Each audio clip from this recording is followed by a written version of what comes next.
gbogbo nǹkan ti bàjẹ́ nínú ọjà ọlọ́run kó tì wọ́n lẹ́yìn ó dẹ̀ mọ́ tì wọ́n lójú.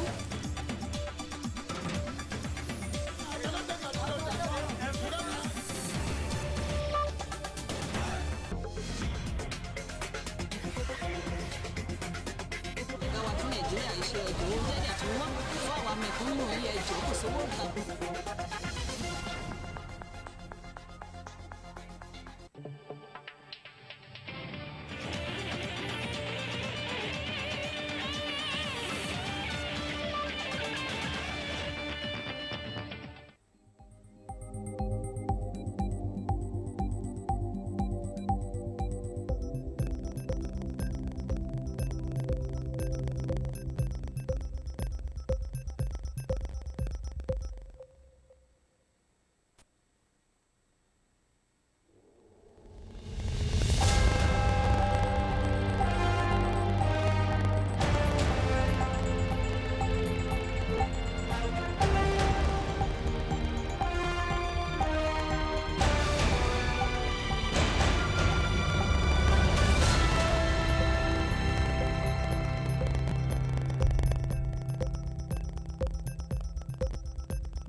The city, welcome to our breakfast news live from AYOGEN online television. I am Makonjola Luatus-Nesta.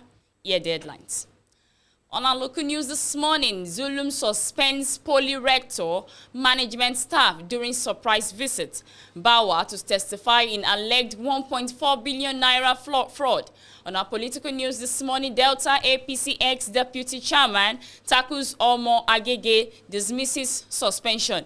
On our 2023, Nigeria can afford another tribalistic president like Buhari, says the Northern Elders. On our business news this morning, Senate gives committee 1 week to work on Buhari's $4 billion loan request. On our sport news, Bayana spank Super Falcons 4-2 to win Aisha Buhari Cup. On our health news this morning, bone marrow transplants can cure sickle cell diseases, treat invasive cancers, says the physicians. On our foreign news this morning, W.E.B. Du Bois Museum Foundation to sign historic agreements with Ghana. On entertainment news, Toyin Abraham speaks on beef with Funke Akindele.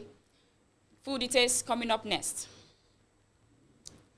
Zulum suspends poly rector management staff during surprise visits. In a surprise visit to the Borno Polytechnic, the state governor, Professor Bagana Zulum, has suspended the entire management of the Ramat Polytechnic Maiduguri for 6 months. The governor was a student of the Polytechnic in 1988 and its rector from 2011 to 2015 was shocked on Tuesday to see workshops and laboratories no longer functioning, even as he described the Polytechnic is dead. In a statement by Issa Gusau, the special advisor to the government on media, the governor visited the Polytechnic around 9 a.m. and found most of the laboratories out of use, with some covered by cobwebs and rodents roaming around due to neglect. Zulum, the statement added, assessed all infrastructure and learning conditions and thereafter directed the State Commissioner for Higher Education, Science, Technology and Innovation, Dr. Bangana Mulumbe, to take over the affairs of the school immediately. As far as I am concerned, this Polytechnic is dead. Nothing is working. As a former student of this Polytechnic, a former rector, I have moral stakes in this Polytechnic. Inshallah, I will not allow this Polytechnic to rot during my era as the governor of Borno State. I will do everything possible within my reach to ensure functionality of this institution, inshallah. I have directed the Commissioner for Higher Education, Science, Technology and Innovation to take over the affairs for the next 6 months. The ministry is to ensure that all the workshops and all the laboratories are put back to use as soon as possible. Zulum was quoted in the statement. Bawa to testify in alleged 1.4 billion naira fraud. The chairman of the Economic and Financial Crimes Commission, Abdul Rashid Bawa, will appear in court on Wednesday to testify in the ongoing trial of Abubakar Peters and his company, Nadabo Energy Limited, for an alleged 1.4 billion naira fraud before Justice Sodetan Ogunsoya of the Lagos State High Court, Ikeja. The matter, which was to be heard on Tuesday, was adjourned till Wednesday due to the absence of the defendant's counsel. Recall that Bawa had earlier testified in court in 2015, long before his appointment as the EFCC chairman, giving further evidence against Nadabo Energy in the 1.4 billion naira oil subsidy fraud case. Bawa had become examination in chief on June 3, 2015, the EFCC chairman had given evidence against the defendant who pleaded not guilty to the alleged fraud. Sum of 1,464,961 naira from the federal government as oil subsidy with forged documents. Contrary to the claim of the defendant as per Exhibit B, which they submitted to PPRA to claim subsidy, the defendant imported only 4,850 metric tons of PMS as opposed to 14,000 metric tons that he claimed to have imported, Bawa had said. During an interview with our correspondent on Tuesday, Bawa said, "We are in court and it is not easy for someone to talk about a matter that is not in court. But looking at the charge, what we have is a matter that we brought here in 2015. It is a petroleum case, a subsidy fraud case, and from our findings, this defendant is claiming that he imported 6.8 million liters of PMS into the country, while according to our investigation, he imported 8 million liters of PMS. That is why we are in court." Taking about his health, he said, "You can see I'm very well. I was dehydrated, but I am back on my feet and strong, even on the day that incident happened." On our political news, Delta APC ex-deputy chairman Takus Omo Agege dismisses suspension. A former deputy chairman of the All Progressive Congress in Delta State, Elvis Ayomeno, on Tuesday described his purported expulsion from the party as a nullity. He asked the state Senate Deputy President, Senator Ovie Omagege, of complicity in his policy travails. The Executive Committee of the APC in Sapele Ward 7 in Sapele Local Government Area of Delta State had, while ratifying Ayomeno's purported expulsion from the party over the weekend, as allegedly recommended by the Ward Disciplinary Committee, accused the ex-state public deputy chairman of the anti-party activities. The committee had also indicted him of disobedience in carrying out lawful directives of the party and for conduct aimed at bringing the party into disrepute on public opprobrium, claiming that the expulsion was pursuant to Article 21, Paragraph B, Roman numeral 1 of the APC Constitution as amended. Responding to the allegations, Ayomeno, in a statement, is signed and made available to the newsmen in Asaba. "I want to stay here in black and white that I, Elvis O. Ayomeno, the acting state chairman of APC Delta State Caretaker Committee, was never, I am not, and I will never be a member of the above mentioned Ovie Omagege political vanguard.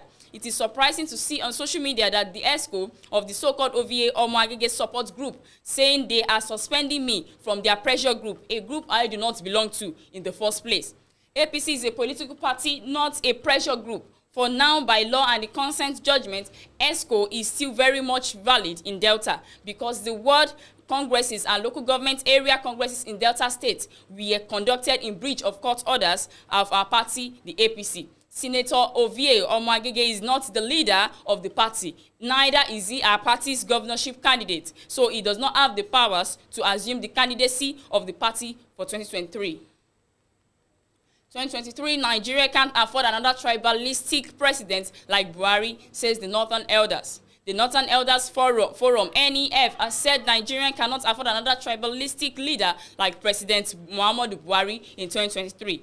NEF Director of Publicity and Advocacy, Dr. Akim Baba Ahmed, have made the remark while stressing that Nigerians' next president should not be tribalistic as Buhari. Baba Ahmed said Nigeria needs a president who will act in the opposite direction to Buhari. He also disclosed that some Nigerians, including those within the All Progressive Congress, APC, are not happy with Buhari. The nation needs a leader that will do the things that President Muhammadu Buhari hasn't done, create inclusiveness, address resettlement and frustration in other parts of the country, and in the north, and speak and act for everybody, he said. Since assuming power in 2015, Buhari has been accused of being a sectional leader. Buhari was accused of favoring the northern part of the country more in his government. On our business news this morning, Senate gives committee 1 week to work on Buhari's $4 billion loan request. The Senate has asked its Committee on Foreign and Local Debt to work on President Muhammadu Buhari's 4.54 billion naira, 710 million and $125 million external borrowing request. This came a week after Buhari letter seeking the Red Chamber's approval for the loan was read on the floor of the Senate. President Buhari, in his letter dated August 24, 2021, said the loan was to fund projects captured under the 2018-2021 borrowing plan. The president said the projects listed in the 2018 to 2021 federal government borrowing plan were to be financed through sovereign loans from the World Bank, French Development Agency AFD, China Exim Bank, International Fund for Agricultural Development FIFAD, Credit Suisse Group, and Standard Chartered China Export and Credit Sinosure in the total sum of USD 4,054,476,863, Euros 710 million, and grant component of USD 125 million. He explained that the amount will be used to fund federal and state government projects cut across key sectors such as infrastructure, health, agriculture and food security, energy, education and human capital development, and COVID-19 response efforts. On resumption of plenary on Tuesday, Senate President Ahmed Lawan referred the borrowing request to the Foreign and Local Debt Committee for further legislative work. The panel, chaired by Senator Clifford Odia, PDP Edo, was given 1 week to report back to the plenary. On our sport news, Bayana spanked Super Falcons 4-2 to win Aisha Buhari Cup. The Bayana of South Africa have proven once again that they are a force to reckon with in the continent following yesterday's convincing 4-2 victory over 9-time African champions, the Super Falcons of Nigeria, to leave the maiden edition of the Aisha Buhari Women's Invitational Football Tournament at the Mobolaji Johnson Stadium, Onikan, in Lagos.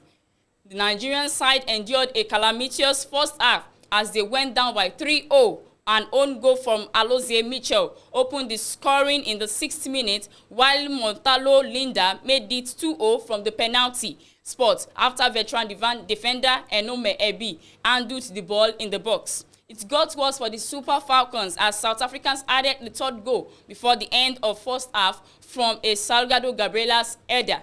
At the restart of the second half, the Super Falcons fought back with substitute Ikechukwu Vivian, scoring 2 goals. Any hope of the Falcons winning the game was ended when the South Africa added a 4th goal from the penalty spot a few minutes to the end of the match to make it 4-2.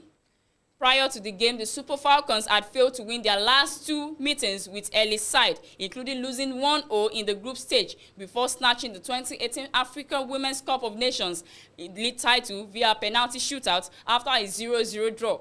Nigerians will confront Ghana in a high-profile first-round tie of the 2022 Total Energies Women African Cup of Nations qualifiers in October and could meet Cote d'Ivoire or Niger if they advance. On our health news, bone marrow transplants can cure sickle cell diseases, treat invasive cancers. The physicians. The coordinator at the Bone Marrow Registry Nigeria, Dr. Emmanuel Inna, said sickle cell disease can be cured with a bone marrow transplant, noting that people with this health condition should explore the option. Dr. Ona also stated that a bone marrow transplant can equally help in the treatment of many invasive cancers.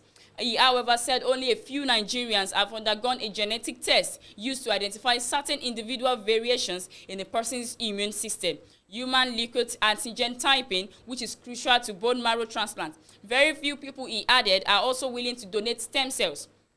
According to the BMRN coordinator, the bone marrow is rich in stem cells which are capable of regenerating cells in people who have leukemia and other life-threatening diseases, including solid cancers.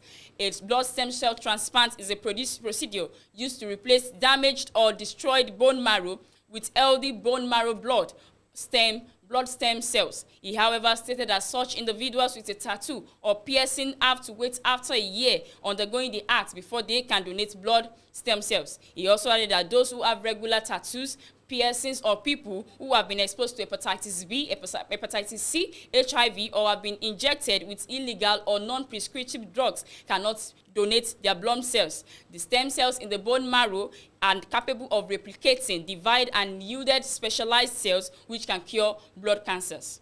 Over 4 million Nigerians suffer sickle cell disease, which is curable by marrow stem cell transplant. In Nigeria, 66.4 per 100,000 men and 130.6 per 100,000 women suffer invasive cancers. A lot of these can be treated by stem cell transplants, he said. Invasive cancers are cancers that they have grown past the original tissues or cells where they have developed and spread otherwise healthy surrounding tissues. The physician noted that with stem cells donation from the blood, there is a little very pain involved. On our foreign news, W.E.B. Du Bois Museum Foundation to sign historic agreement with Ghana. A leading New York-based international organization, W.E.B. Du Bois Museum Foundation, is set to sign an historic agreement with the government of Ghana. This was conveyed in a statement released by the foundation on Sunday. The agreement is to transform the current Du Bois Memorial Center and a burial site in Accra, Ghana, into a state-of-art museum complex and world-class destination for scholars and heritage tourists.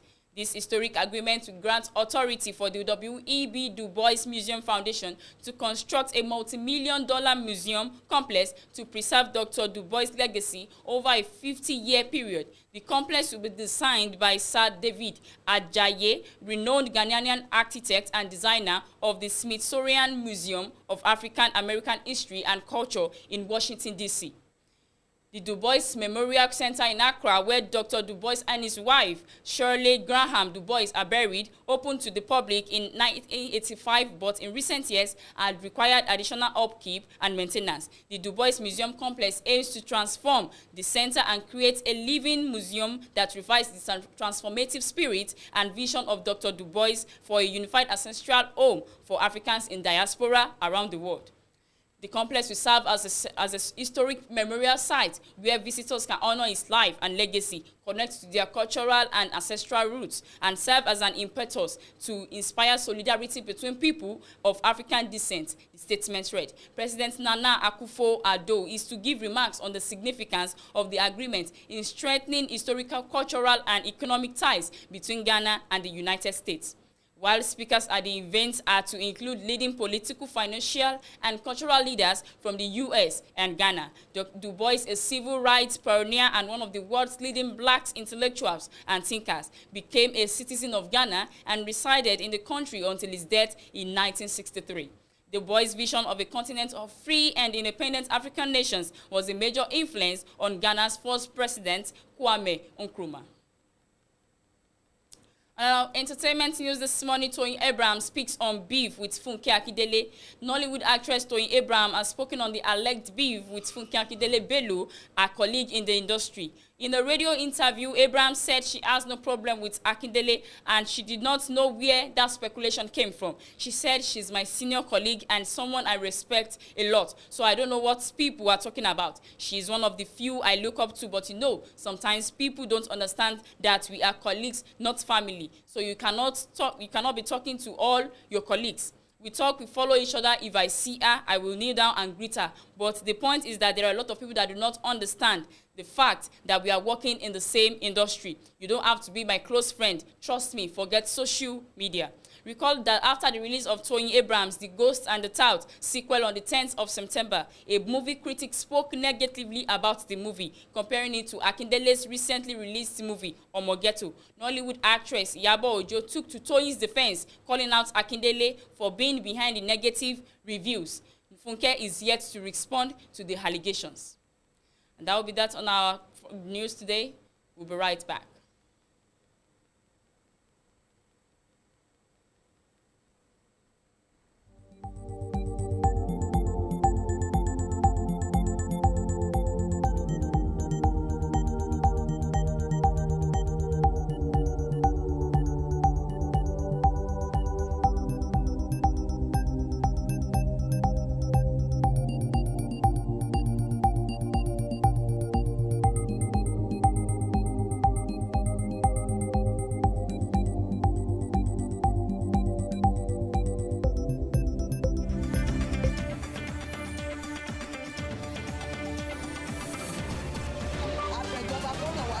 Nǹkan ti bàjẹ́ nínú ọjà Ọlọ́run kó tì wọ́n lẹ́yìn ó dẹ̀ mọ́ tì wọ́n lójú.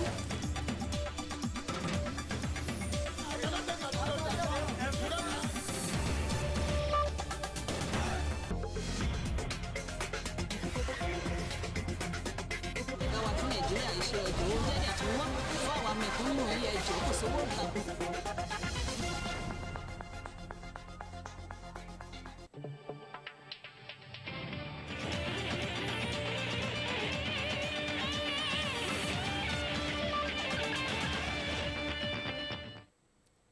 Welcome back. We're still on your breakfast news. Highlight of our news today. Zulum suspends polyrector management staff during surprise visit. Bawa to testify in alleged 1.4 billion naira fraud. Political news, Delta APC ex-deputy chairman Takus Omo Agege dismisses suspension. 2023, Nigeria can't afford another tribalistic president like Buhari, says the Northern Elders. Business news, Senate gives committee 1 week to work on Buhari's $4 billion loan request. On our sport news this morning, Bayana spank Super Falcons 4-2 to win Aisha Buhari Cup. On our health news, bone marrow transplant can cure sickle cell diseases, treat invasive cancers. On our foreign news this morning, WEB Du Bois Museum Foundation to sign historic agreement with Ghana. On entertainment news, Toyin Abraham speaks on beef with Funke Akindele. And I hope you enjoyed watching. I want you to continue to follow us on Facebook and subscribe to our YouTube channel. Still on our breakfast news on AYOGEN online television. I am Makonjola Luato Sinesta. Do have a great day.